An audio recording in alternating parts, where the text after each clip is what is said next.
El tiro horizontal es un movimiento que se da en dos dimensiones. El objeto se mueve tanto en el eje X como en el eje Y. Si yo aviento horizontalmente, este objeto va a seguir esta trayectoria. ¿Cómo se comporta ese movimiento? En el eje X se comporta como si fuera un movimiento rectilíneo uniforme.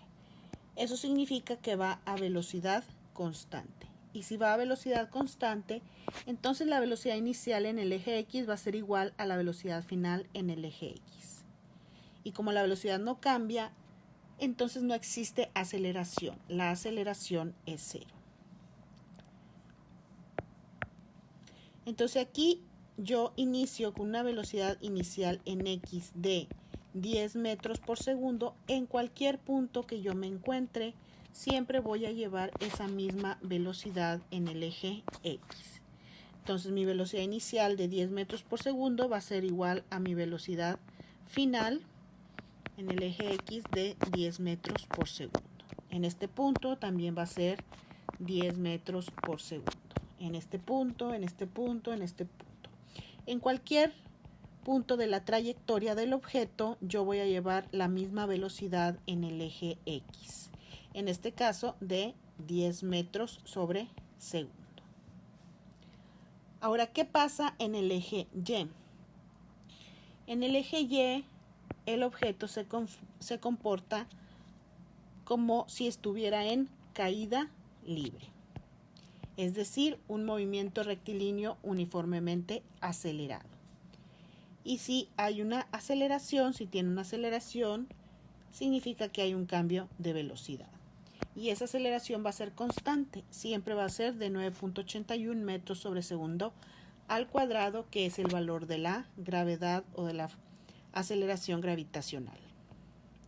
Entonces aquí en la imagen podemos observar cómo el objeto cada vez va recorriendo una mayor distancia.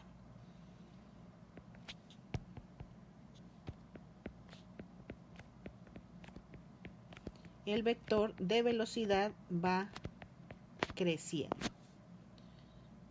Entonces la velocidad sí va cambiando. Lo que sabemos es igual que en caída libre, que mi velocidad inicial va a ser 0 y va a ir aumentando conforme va cayendo.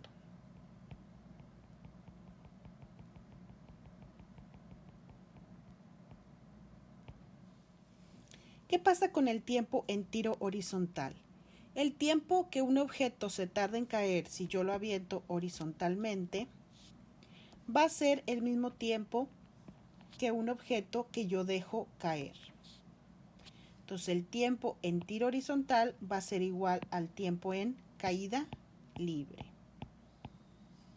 Porque la única fuerza que está afectando ese objeto verticalmente es la fuerza de atracción gravitacional, que le produce una aceleración de 9.81 metros sobre segundo al cuadrado.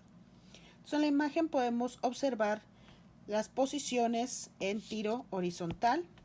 Si el objeto está aquí, en caída libre está a la misma posición en el eje Y o a la misma altura. En tiro horizontal va aquí, en caída libre acá. Tiro horizontal, caída libre, tiro horizontal, caída libre. Entonces podemos observar que las posiciones en el eje Y o la altura a la que se encuentran son iguales. Es decir, que van cayendo al mismo tiempo y con la misma velocidad en el eje Y.